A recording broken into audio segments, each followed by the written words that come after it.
तुम्हाला 2 मिनिटं सांगतो, मला लक्षात घ्या. ज्यावेळी रुस्तम हिंद केसरीच्या मैदानाला आम्ही चंद्रदादांच्या मैदानाला गेलो, गट पास केल्यानंतर माझी फॉर्च्युनर आणि पिकअप मध्ये गाडी बैल बांधला होता आणि मी गाडीत होतो. मोहिल होता, मामा होते, वैभव मामा होते, प्रदीप होता, आमचे विष्णू, आम्ही सगळे बसले होतो.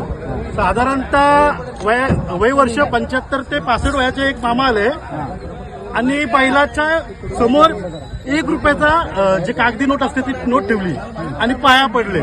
ती नोट माझ्याकडे आता पण आहे. माझा पर्स होता माझ्या गाडीत आहे, तर मी तुम्हाला दाखवलं असता.